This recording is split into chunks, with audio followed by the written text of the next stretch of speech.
Right, so let's see now. There's a strip house here we can still remove, and one over there. Is it within range? Yeah, these are still within range of our altar, so that's good. That is very good for us. These two are also still within range of our altar. Okay, so this house, this house, this house, and this house, we are going to replace with our simple houses. That house there, that will keep a simple house. Ooh, a strip house, I mean. Oh, these two houses, this house over here is actually outside the radius, just outside the radius. So there's going to be a bit of a penalty with it here. That's not great. Okay, but wood. We do need wood. Now we're almost at 1,600 bricks. You know what I'm going to do is I'm going to stop production of bricks. We've got enough bricks stored away. How's our money now going to look? I wonder whether this now does still cost us money. I don't think so. I don't think so. Our expenses should go down. Yeah, there we go. Went down by almost 40. Great stuff. We almost double the income now compared to our expenses.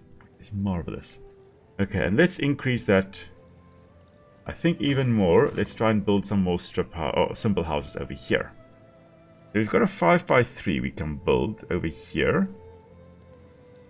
Right over there. We have got enough wood for that. And then in terms of the by 2s, we've got, I think, a 4x2 and a 5x2. The 5x2, I think, is the one we should be going for. Yeah, we've got just enough wood for that. And I think we're going to just plop down a little veggie garden in the back there. A 2x2 should do it.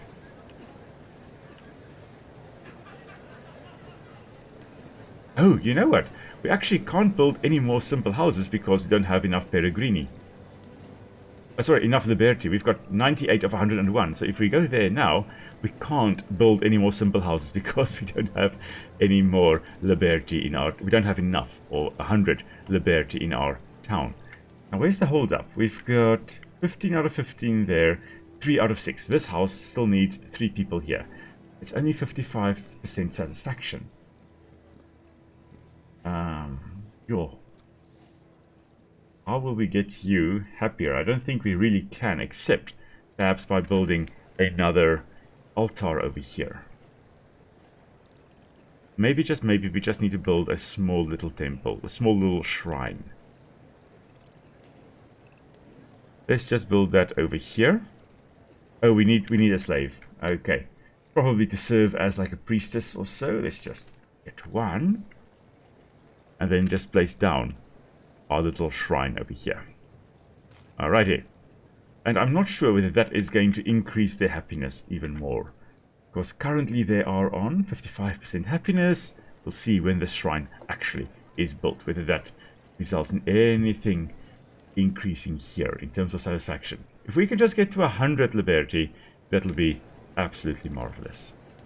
Okay. We really also can't destroy that house because, yeah, we're not going to have a happy bunch of people. We can't place any more simple houses then. Let's see, in terms of happiness, I mean, it's impossible, it's difficult for me to fathom that this guy over here, which is like, seriously, quite a bit outside, well, okay, it's not quite a bit, it's just outside the ring, but it is still outside the main altar ring. These guys are like, yes, brilliant, we are very, very happy. This guy over here, who's not that much further from the actually isn't further from the altar than, almost a little bit further than that guy. It's so unhappy that nobody is coming in anymore. Okay, so the shrine has been built, but they're not increasing in satisfaction, unfortunately. It's 15 out of 5. That's because we have got... what have we got? We've got a little temple here, and we've got the shrine over here. Ooh, we can select a deity here as well. Okay, we can't make it Ecological again. Ecological is, of course, the god of harvest, the Celtic god of harvest. So Ecological was one of the Gallic ones. Okay, so it was with the Gauls. They had Ecological. Ecological was very often portrayed with like this. It was a big bearded guy. It was portrayed with like this big, long-handled wooden hammer. Although some people say that that mallet tip there was actually like a beer keg in essence that he was walking around with. That's quite cool.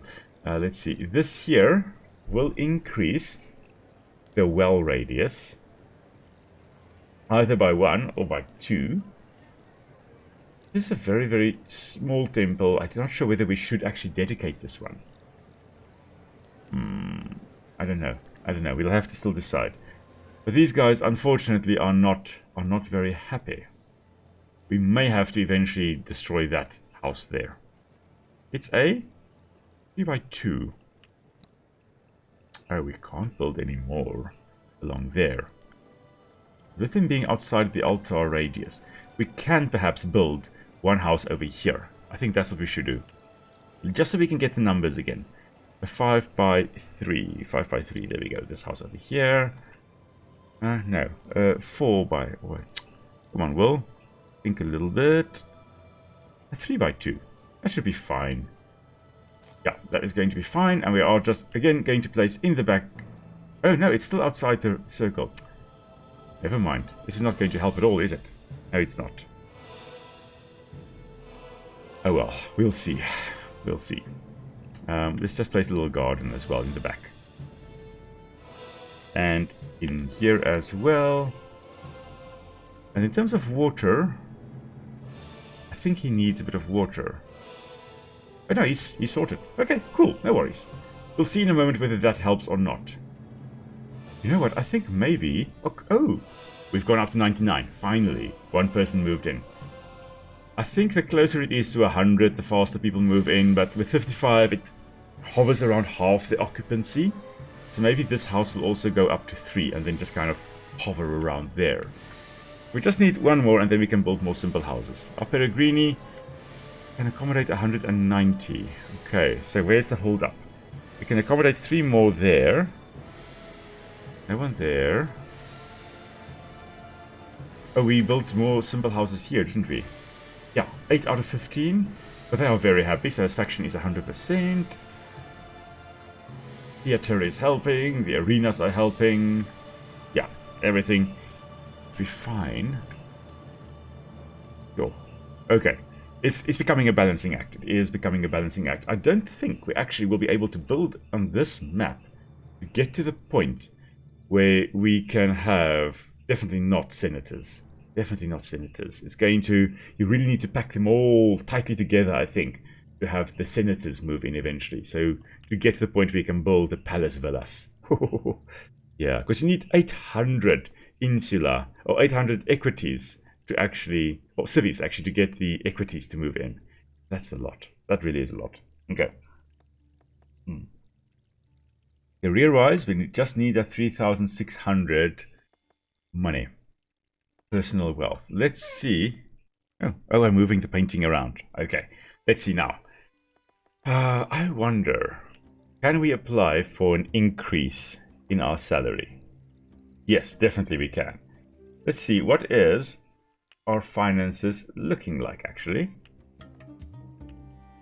I don't see here how much we get, but I think income expenses should be able to see here. Personal weekly salary, we are getting 10 denarii per week. We can have up to 15 a week. Let's apply for that. Let's try.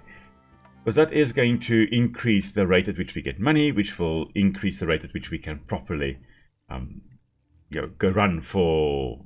What's the next level? Adil. Yes, and then Praetor after that. Ooh, lovely. Because every time we level up, or in our career... This radius, I believe, actually expands a bit. That will be absolutely marvelous if that can happen. Okay, let's just see. I don't think we've got any other places to build wood on this side. We've got that. We can build it again here, but we've got the wetland area there. I don't want to build there. There's nothing over here. And then there is over here where I can also build. But in order to do that, we need to build a bridge across here first. Okay, so that is potentially... I'm probably going to build along there. That is potentially a bit of a problem. We're still waiting to hear about from the local government official whether we can get our 15 denarii per week. We, of course, probably have to bribe him first. Let's see. Food-wise, we are producing a lot. We are really storing a lot as well. We should actually be able to build a proper horium yet by this time. The horium here, we need, again, one scriptorium. There we go. Oh, 105 or 48. Look, I've got enough reputation. Let's take the knock. Yeah, we are openly engaging in bribery. Typical government officials. Alright, this is a nice big horium. Yeah. It's going to store 1,600. That's a lot of food we can store in this proper big horium over there. Whereas with the other horiums, or other horia, with the small horia, we are able to store 250. So this is more than 6 times, almost 6.5 times the amount of food you can store in a small horium. And if you look at it, 1, 2, 3, 4, 5. Oh, it's actually bigger. It takes up more space than 6 horia would. It takes up the space of 7 horia. Interesting. Well, come to think of it, it is... Yeah, it is 6.5 times. Yeah, so it should be 6 and a bit. It takes up. But the important thing about, or the nice thing about using the large horium, it uses 7 denarii per week, or costs 7 denarii per week, whereas placing down 6 of these, or 7 of these small horia, would cost you, I think, 14? Yeah, 2 times 7. So 14. 1, 2, 3, 4, 5, 6, 7. Yeah, it will cost you 14 denarii per week instead of the 7 denarii. So the costs are halved, even though it takes up about the same space as 7 of these small horia would. Okay, weekly spoilage is also much less for the large horium than for the small horium. So it is in your interest to actually switch over to these large horia if you do get the chance. You know what, just because we can, we are going to place 2 down. This is going to be great, and actually I think our food storage... Oh, okay, never mind. Yeah. Oh, they are clapping for the performance. I was like, why are people clapping? Okay, we'll get back to the theatre in a moment. The theatre. So, we were storing all these horia were full. All the food we were actually producing was going to waste. Now we've got a big horia and we can fill them up as well. Or one at least is full. Let's see, the farm. Can we? Yeah, we can build the farm, guys. We can build the farm. So a big farm we are going to place down right over here. Unfortunately, going to cut into our woodlands here a bit. But this is going to be our main food production, and we're going to try to just place down this one farm. No more farms over here. We're going to use this for other infrastructure or green space, park space, stuff like that. Now let's see, how are things looking here? Yeah, still about a third of the space is used here. Now what we can also do with our, where is it, with religion, with our necropolis here, we can place down some nice, I think, cypress trees. We can place them down. I mean, this isn't great. I mean, it's just a monoculture of, hello cinnamon, of cypress trees, but at least it is some greenery around our cemetery. Cinnamon, say hello to everybody, come. Hey, here she is. And she's very keen to just go again. Hello, Cinnamon. Hello. Yes. Oh, you're such a cutie. Such a cutie. Oh, okay. She wants a bit of food, so I'm just going to give her some food while the carts are carrying around some stuff. And there we go. The trees have grown. There we go, Cinnamon. Oh, I love that cat. She is such a cutie. All right, now. So I'm a very big proponent of actually planting trees along graveyards or in graveyards, and the ideal would be one day when I pass that... Oh, there she goes again. Cinnamon is going off. Is heading off again. But the ideal is that one day when I pass, I do intend to live forever, and, you know, so far so good, but eventually I most likely will pass. And when I do, I would like me buried in like a pod with a tree growing out of me, so that my nutrients in me can go into the tree and kind of just carry on, instead of being placed in a box. I would just, you know, to rot. I would like a tree growing on me. That would be perfect. Okay. So this farm over here is currently producing. Actually, it's not producing. So 0% production because we are heading into winter now. And production has kind of wound down. Okay, so what have we got? These crops that we have got here. Wheat, that actually in South Africa, that is it's a winter growing crop because we are in a Mediterranean climate where we grow the wheat, and so that is a winter crop, and it grows quite nicely in our wheat growing areas. We also have, what else? What other crops have we got here? These look like broccoli most likely, or some kind of brassica. Broccoli also in South Africa we grow in winter. We've again got some apple trees, I think, there, most likely. What have we got here? Could be cabbages, these. These could be cabbages. Possibly some beans or lettuce over there. That will be a summer crop. Lettuce also grows surprisingly well. If you are in a hotter climate, it grows better in winter than in summer. So here where we are, we actually do grow them in winter. In summer, they just bolt so quickly. So you need to really choose the right crops for where you are living. And in this game, where we are playing in an area that does get snow. So these crops are most likely going to die as the snow falls and winter sets in properly. Speaking of which, I think the tint has gone bluer, so I think the snow is coming now. Okay. I wonder, what are we using wood for at the moment? It is producing, but it's not producing very much, I think. We can store 850 wood. Okay, slowly but surely it is coming in, I guess. Okay, 14 wood. We need 300 wood, I think, in order to actually build a bridge across. Oh wow, we've been using a lot of bricks. Oh, probably to build all the houses. I'm like, what did we use the bricks for? But that's probably to build the houses. But yeah, indeed, Fire Duck, she is a pretty kitty. She's a very, very pretty kitty. I love that little cat of ours. She's so cute. Let's check here. How many scriptoria do we have and how many do we need? We've got 5 more than we need, which is great. And then, okay, so let's see. We've got the arena. How are you guys doing in terms of happiness? You are doing great. You are doing very well. You guys are good. How are you guys doing? Because you were, 6 out of 6 spaces used. These guys also full. Okay, so we've got all the liberti we could have, and we've got all the peregrini we could support, at least at the moment. Okay, so where will we build the rest? That's now the ultimate question. Do we now go for another little block over here of high intensity housing? But then we don't have a nice corridor through here. We're not going to destroy this. This woodland here, we are going to try our best not to destroy. But we could try within this circle, in this area over here, to have a few more peregrini living. Let's try that, shall we? This 4x4 will give us 16 people.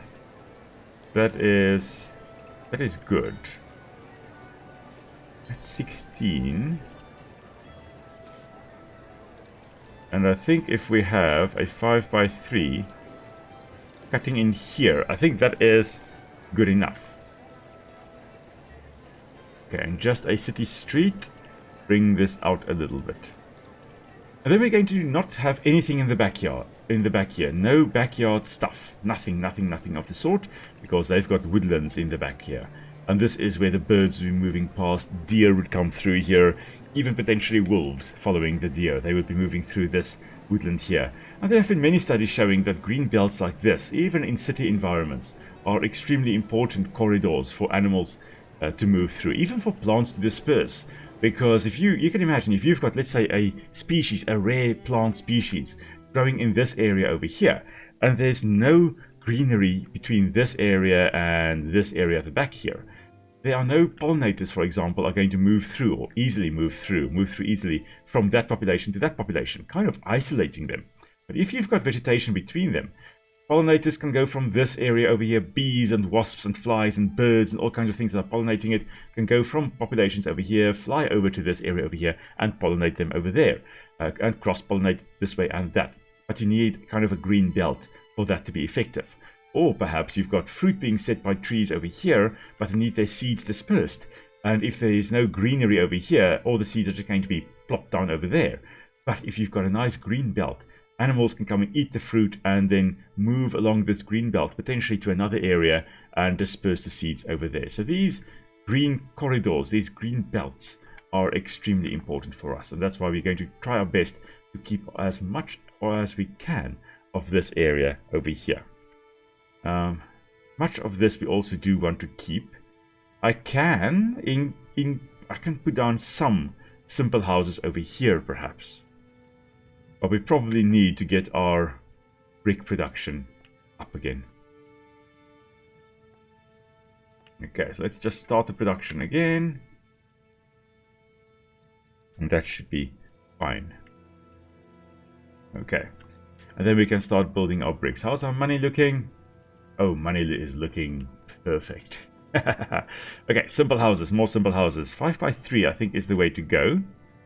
These guys over here, and I think These guys... Oh, we don't have... What do we have? What do we not have? Oh, we don't have wood. We need more wood. Okay. Let's see. We will need to start up a wood facility or wood cutting facility over here. Let's see. If we wanted to build a bridge over here. 500 bricks. Yeah, I think we're going to need to do that. Okay. So we've got the bricks coming through here. Now we do need a road to connect that brick area over there, or that bridge, with our roads over here. We want it here, or do we want it along here? If we're going to have to extend the road along here as well, because this house needs a bit more road, I think. Oh, no, it's actually more along that road. Never mind. I don't need to extend this. I think we're going to build the bridge, or we're going to build the road along here, and then come up that way. Yeah, I think that's what we're going to do. I want to keep this area green, if I can help it.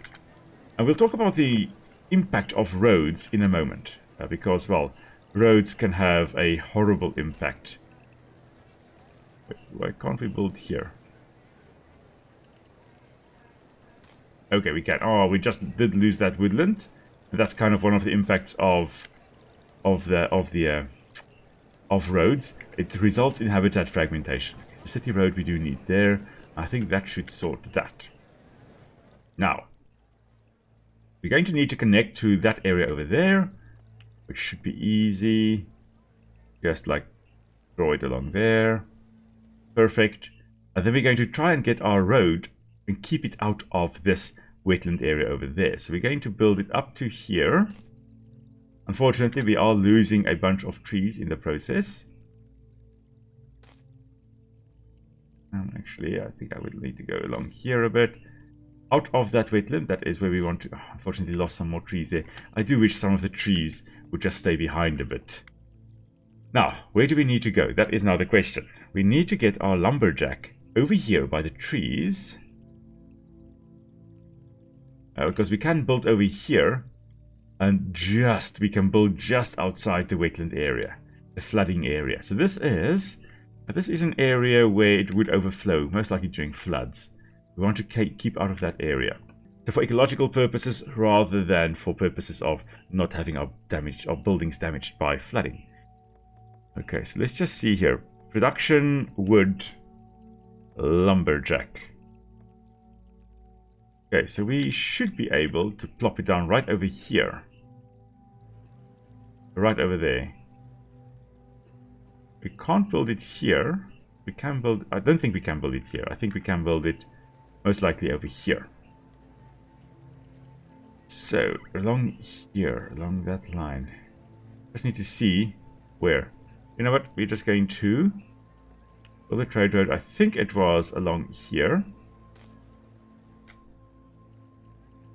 It really is... yeah, we can't build there. We can build there and there.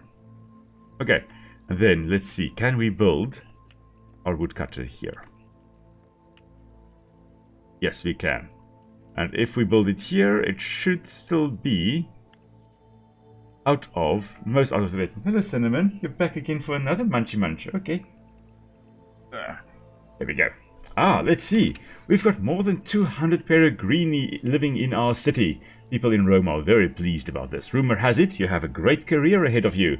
Your reputation increased by 2 points. Great stuff.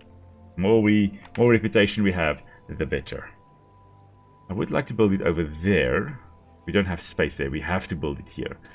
This section of it is kind of in the wetland. Now, the problem with having like a... not so much, I guess, in the older age here, but having like modern day lumberjacks and stuff like that, processing facilities next to it, there's a lot of byproducts, especially paper mills and stuff like that. A whole bunch of byproducts associated with that. But if you have it right next to the wetland and it rains, those chemicals that you are using is going to leach into or wash into your wetland area and have an impact on the wetland area. But now, thankfully with this, it's just a lumberjack. He's hopefully going to just harvest the trees over here. Hopefully not cut down the trees in the riparian zone or the zone next to our wetland here. But we'll see in a moment. Okay, so roads. I wanted to talk about the roads and the impact of roads. If you have, just need to, I think, build this road to actually look a little bit nicer like that. I think that should work. if you didn't have the road here, animals would move very freely. I mean, we did lose a few trees, first of all, with the building of the roads here, and that is bad. But not only did we have that, we also have this road cutting over or through the natural vegetation. The higher the road density, the less likely animals are going to move through here very easily. There are some exceptions, and I'll get back to that in a moment. But prey animals are, especially smaller prey animals, pangolins and stuff like that, would be very skittish moving across the open road here. They'd walk right up to it and then kind of freeze and then maybe turn back, maybe go across. So even if it's just a dirt road, it does reduce the movement of animals through the landscape. So this road, the higher the road density, the more the impact would be on your animals. Okay, so let's see, can we... I don't think we will be able to place a wood workstation. What's it called? The wood processing station? No, I think this, or it is going to basically cut into the wetland there. That is close. That is close. We could build it here. But there, okay, there it's going to be very close to the river, so we don't want to build it there. Would like to build it rather along here. See, now this is now, I mean, it is going to take a long time for the oxen to get from there to where we are processing it. But that may be, oh no, you know what, if we build it here, we are decreasing the movement of animals through this landscape. So it's a catch-22, we can't build here, but if we build here, we are kind of building into the wetland area. But so we have to choose the lesser of two evils. So there have to be some offsets, in essence. So what we are doing is we're going to say, okay, we can either build it here, but we protect the wetland here, or we can build it here, but we protect this as a corridor. We establish this formally kind of as a protected area. And you know what, I think that is the way I'm leaning. I'm going to offset this slight flood area destruction in this area, just a little section of it, and we are going to keep this large section as a conservation area. That's what we're going to do. Now, the good thing about doing that is, you know, there's this compromise between conservation and development, and that is how things usually do go. The problem is that if everybody says, I'm just going to take a little bit of this conservation area, I know I shouldn't, but I'm just going to take a little bit of this, and everybody does that, eventually this whole wetland is destroyed. Because everybody just wants a little piece of it. You know, just this little conservation area, yes, but you know, we're going to nick a little bit over here and leave this as a protected area. But this guy already is keeping this as a protected area and using up a bit of the wetland. If everybody now uses up the wetland here and say, oh no, we're using this as a protected area, this wetland is destroyed in the process. So we don't want that, but I think this should be fine if we just keep it as that, have no more expansion in this area. And then we just have, I think, a wood storage. That's production, wood. I think we can, yeah, we can place a wood warehouse right here on the border. Right over there. No closer. We don't want any more destruction to the riparian vegetation over here. Okay, so that is, we don't want that. So I think this should be fine. In terms of finances, yeah, still fine. In terms of food, sure, we are producing 220 food. How much is this producing? This is producing, well, it says it's at 100%. I think 45 food is being taken away here, carted over to the horium over there. Wow. Okay, it doesn't give us an idea of how much it is producing, but I think this is a lot. I think it is a lot. Okay, so happiness. How are you guys doing? 100% satisfaction. These guys, 100% satisfaction.